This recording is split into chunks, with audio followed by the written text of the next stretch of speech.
129 men left England with enough food for 3 years. 2 of the strongest ships in the Royal Navy, steam engines, 1,000 books, a hand-cranked organ, and cameras. Not one of them came home. No one in Europe heard a single word from them after July 1845, and for the next 170 years the question of what went wrong kept getting worse every time somebody found an answer. The Franklin expedition is one of those stories where the more you learn, the less comfortable you get. Because this was not an underfunded gamble by desperate men.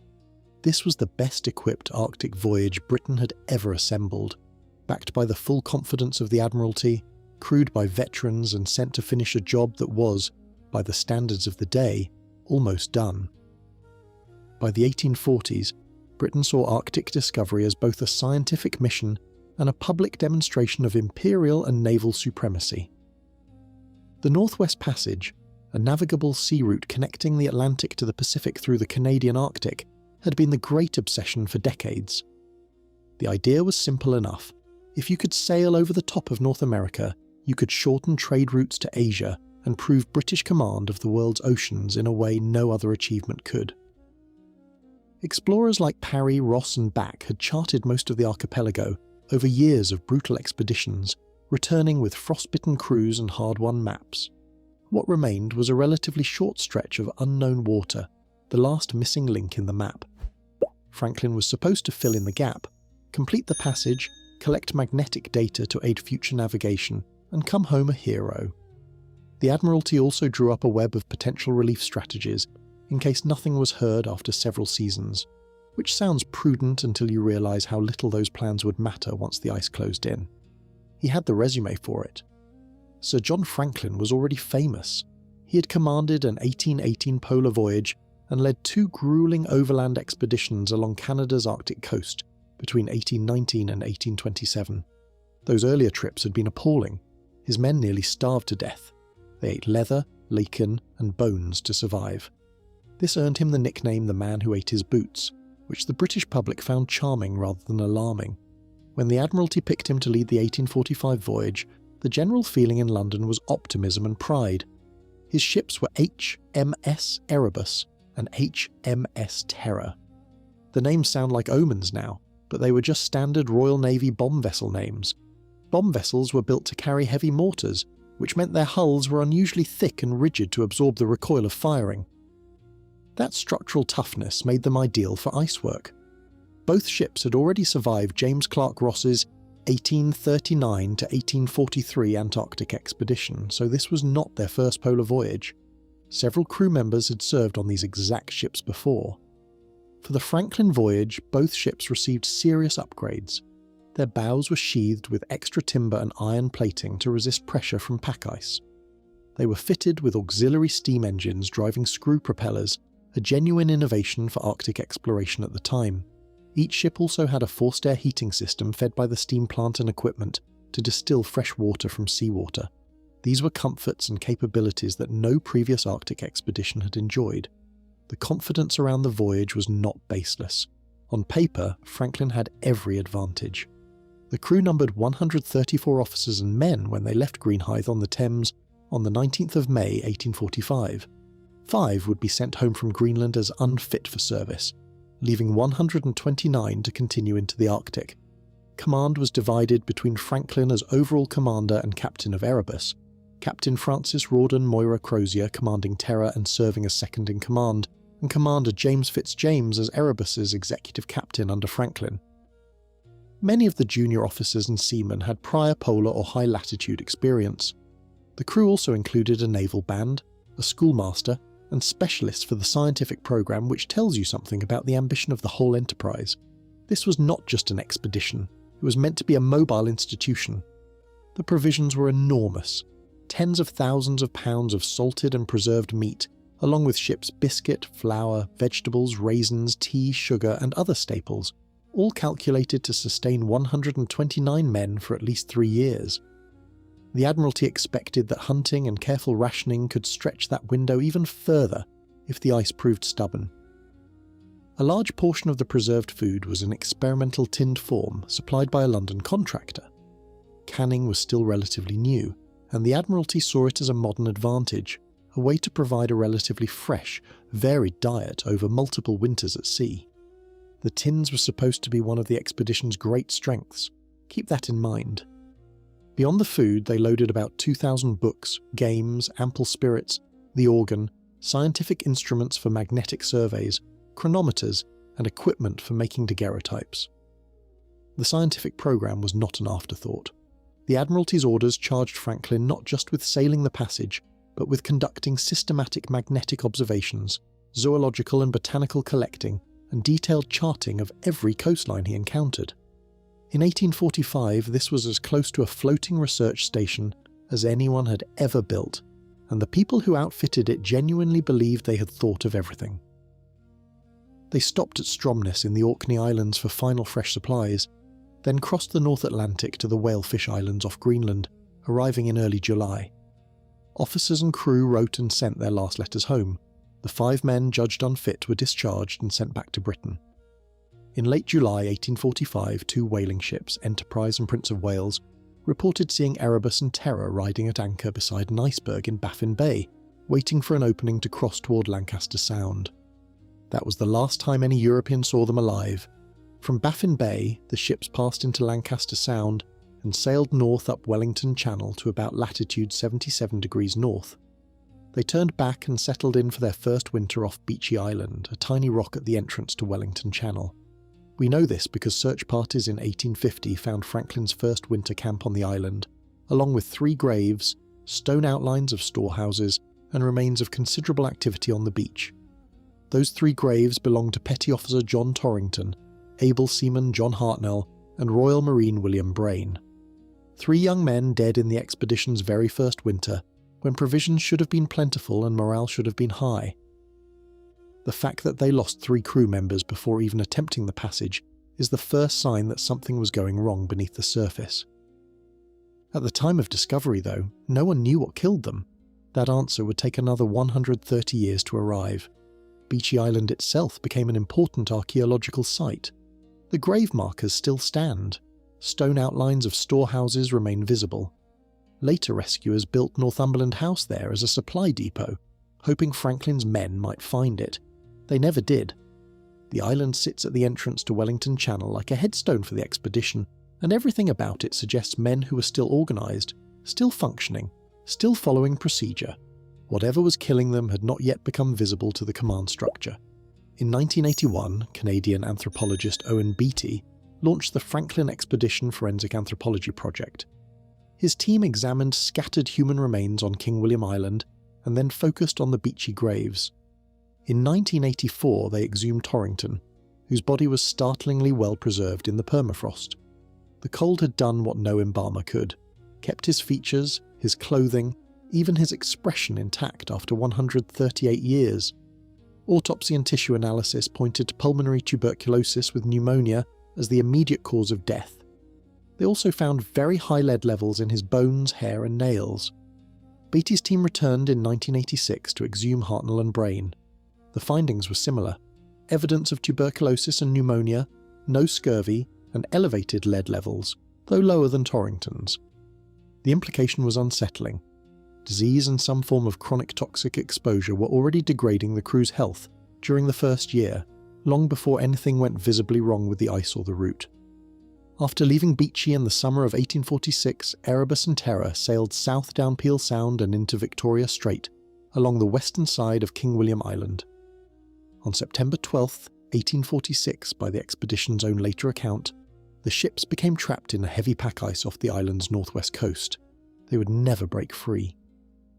For roughly 19 months, the 2 ships sat locked in the pack, drifting only about 31 miles. Think about what that means in practical terms.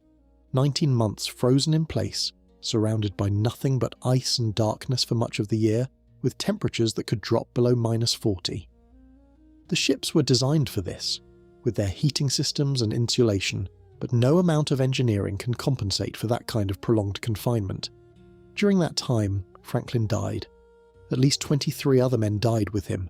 The survivors faced extreme cold, disease, malnutrition, and the slow crushing of hope that comes from watching your situation worsen month by month with no prospect of rescue. Scholars who study polar expeditions point to the psychological damage of prolonged darkness, isolation, and the gradual erosion of belief that help would come, especially after Franklin's death removed the expedition's central authority figure. Inuit testimony from later years described disorganized groups of men carrying clearly inappropriate gear and odd personal items, which paints a picture of people whose judgment and discipline had broken down alongside their bodies. What daily life looked like during those 19 months is almost entirely unknown. We have no journals, no diaries, no letters from this period. We have one piece of paper. The Victory Point record is a standard Admiralty pre-printed form found under a cairn on King William Island in May 1859 by Lieutenant William Hobson, part of Francis Leopold McClintock's search expedition.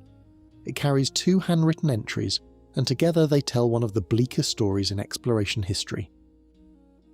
The first entry is dated 28th of May 1847, signed by Lieutenant Graham Gore and Mate Charles Deveux.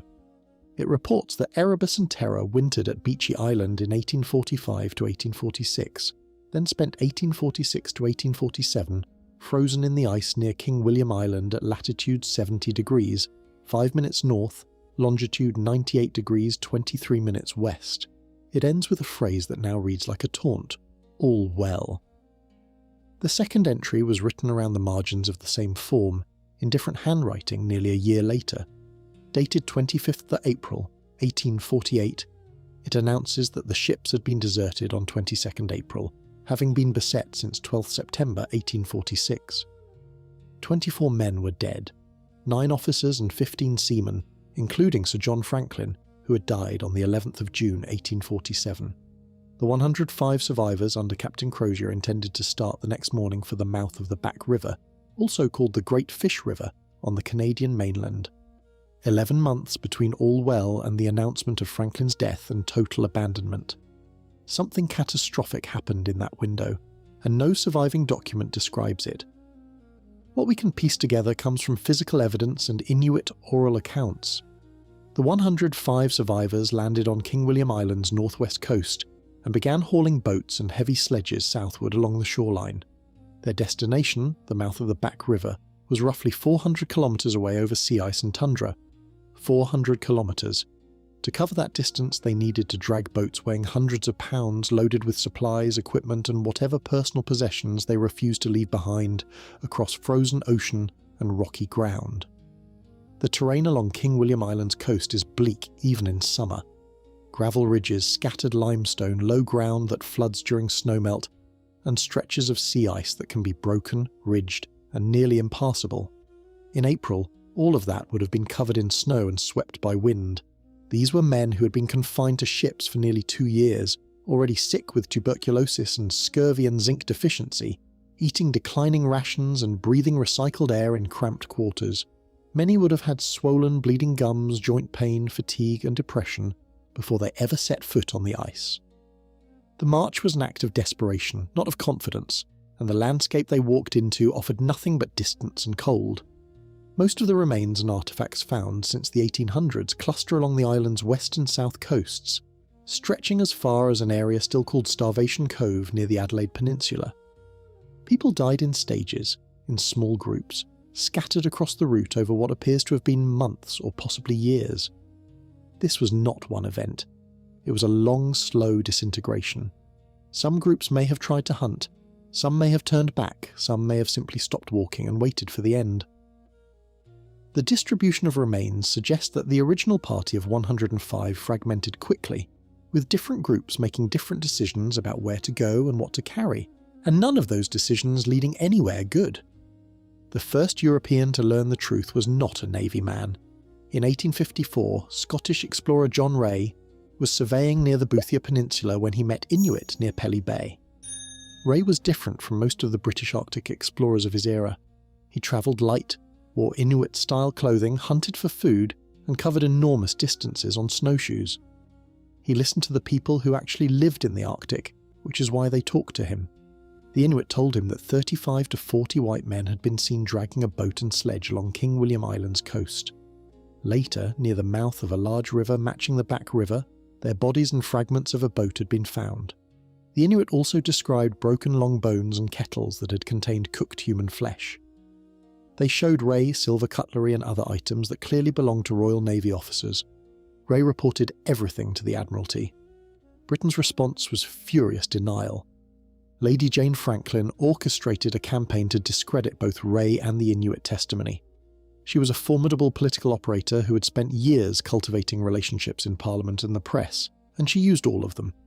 Charles Dickens threw his weight behind the effort in his periodical Household Words, portraying the Inuit as unreliable and arguing that English sailors would never resort to cannibalism.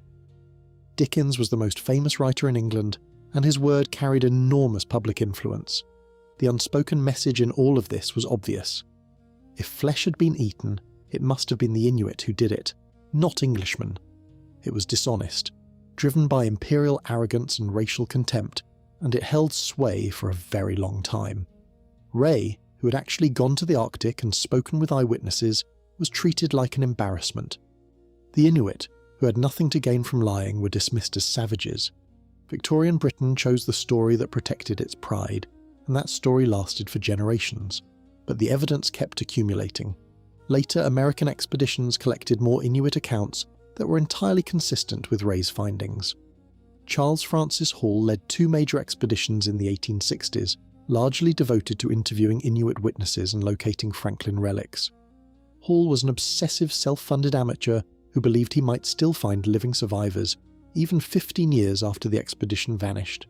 He did not find anyone alive, but he gathered descriptions of a ship crushed and sinking in ice near King William Island, white men found dead in a tent, and cooking vessels said to have held human remains.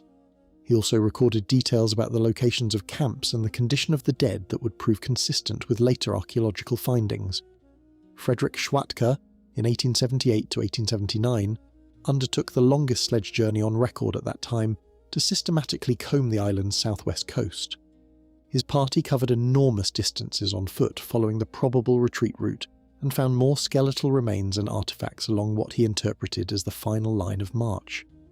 Schwatka also noted that Inuit in the region had collected and repurposed many items from the expedition, including wood, metal and cloth, which had been scarce and valuable commodities in that environment.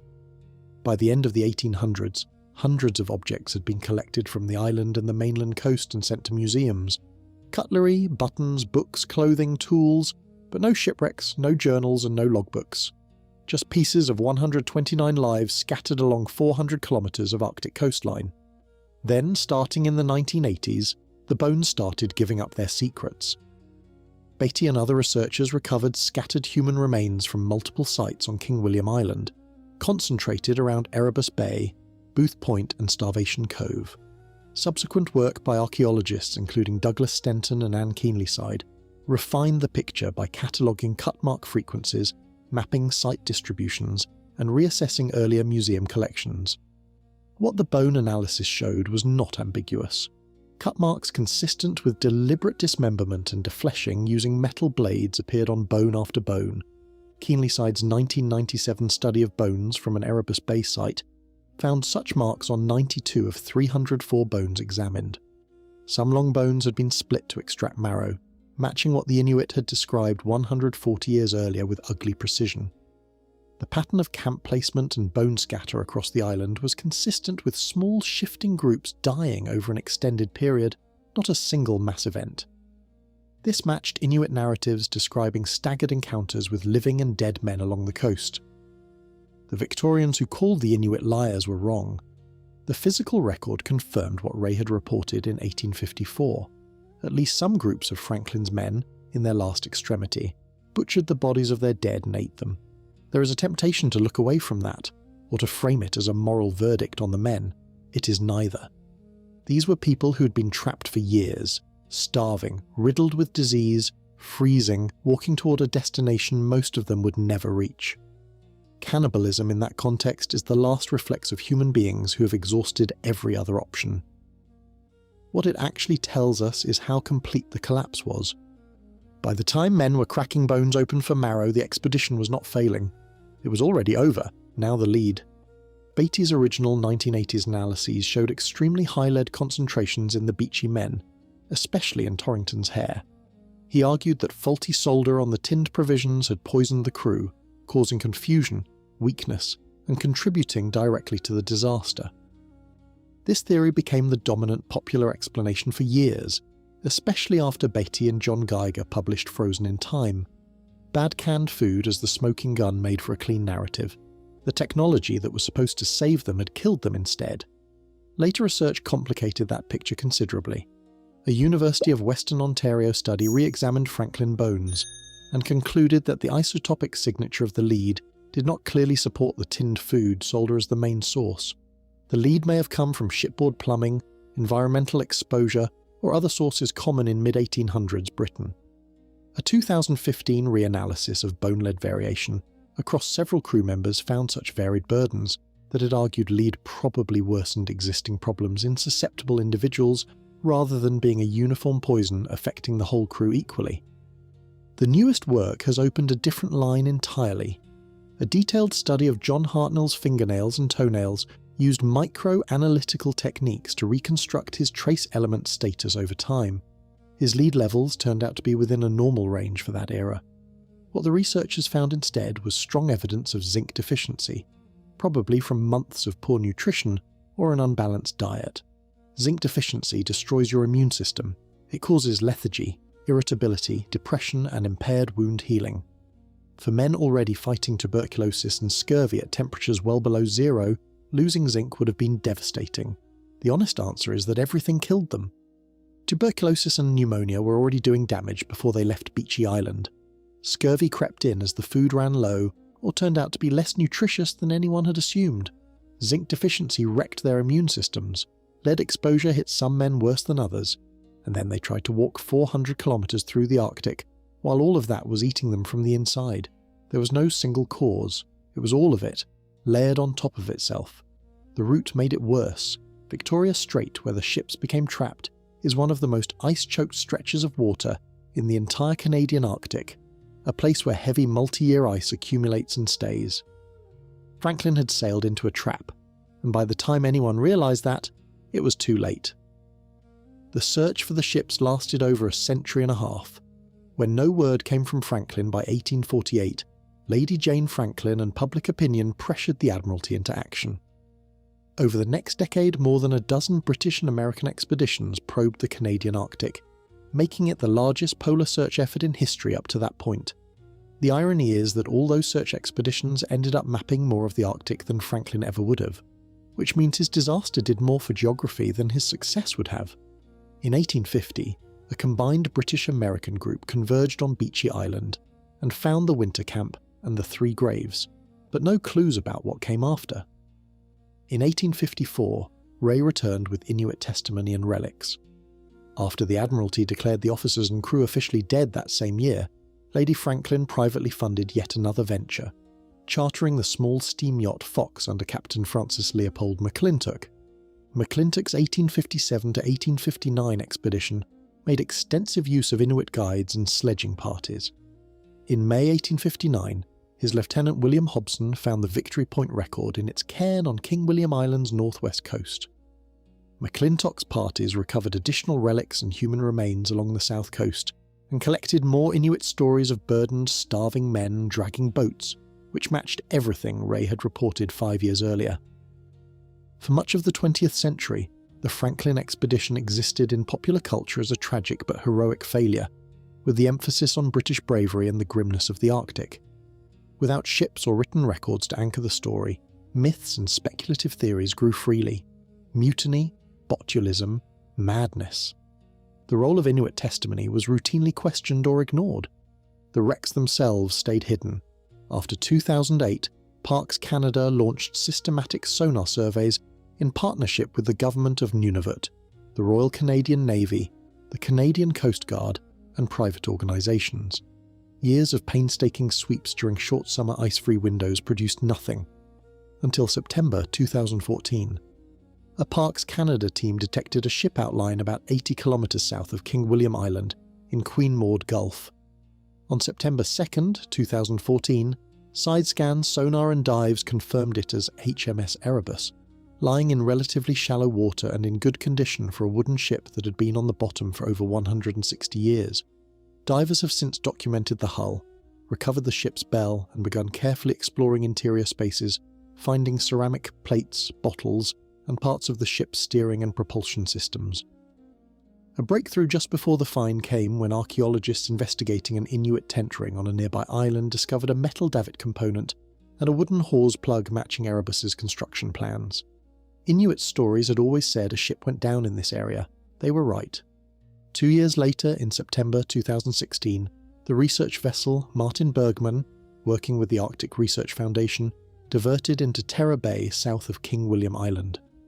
They were following up on a tip from Inuk hunter Sami Kogvik, who years earlier had seen a large piece of wood sticking through the ice there. Most search plans had focused north of the Erebus site, assuming Terror lay closer to the abandonment location described in the Victory Point record. Kogvik's observation pointed somewhere no one was looking. On the 3rd of September 2016, sonar revealed a 3-masted ship sitting upright on the seabed. Video from a remotely operated vehicle showed intact deck structures, glass still in the cabin windows and closed hatches. Parks Canada divers confirmed it was HMS Terror. Terror lies roughly 100 kilometres from the Erebus site, in deeper and colder water. The preservation is extraordinary, with doors still closed and cabins appearing largely intact after nearly 170 years underwater. Drawers that may not have been opened since the 1840s sit in the crew quarters and the captain's cabin. Underwater work on both wrecks is ongoing and tightly controlled because the sites are extremely fragile. On Erebus, divers have documented the hull, recovered the ship's bell, and explored interior spaces where they found ceramic plates, bottles, and components of the ship's steering and propulsion systems.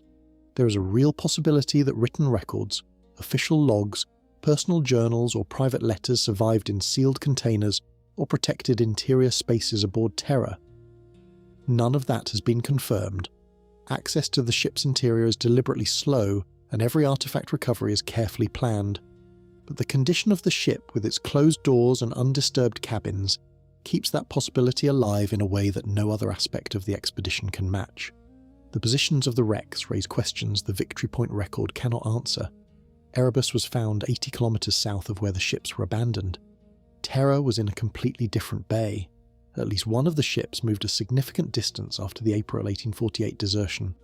Whether survivors returned and tried to sail, or whether ice and current carried an empty hull is still debated. Some Inuit accounts describe men reboarding one of the ships. Both discoveries confirmed what should have been acknowledged long ago. Inuit oral histories were accurate.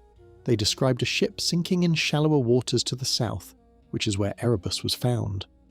They described another near what is now Terror Bay, which is where Terror was found. Kogvik's observation about a piece of wood in the ice led directly to the discovery of the second wreck. For 150 years, the mainstream British and Canadian response to this knowledge ranged from open dismissal to polite skepticism. Today, the wrecks of HMS Erebus and HMS Terror National Historic Site is co-managed with Inuit organisations, and Parks Canada works with the community of Joa Haven on research, artefact recovery and interpretation. Several questions are still open. Did anyone return to the ships after the desertion? How long did the last survivors hold on? Inuit accounts mention encounters with living men at different times, including one walking with a wooden leg, which suggests death spread across months or years rather than a single mass event.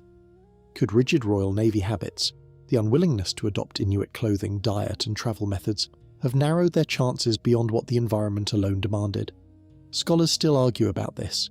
The Inuit survived in the same landscape that killed Franklin's men, using knowledge built over generations about how to dress, eat and move in the Arctic.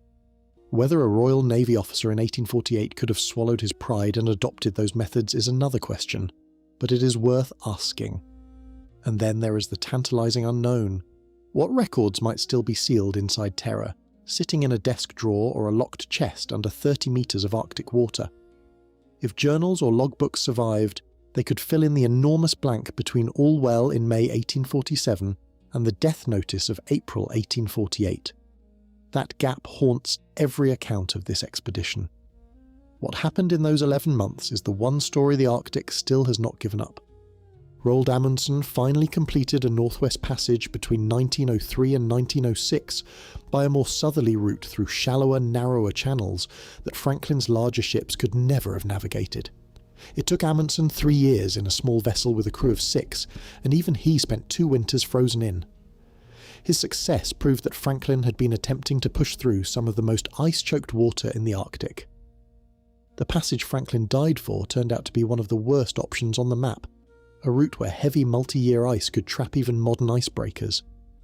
What the bones and the wrecks and 170 years of accumulated evidence tell us is that 129 men were consumed by a compound of bad ice, bad luck, invisible disease, and a plan that had no room for failure. They carried confidence and technology into a landscape that did not care about either. Their ships sank and sat upright on the seabed for over 150 years, intact and silent, until sonar found what Inuit hunters had known was there the whole time: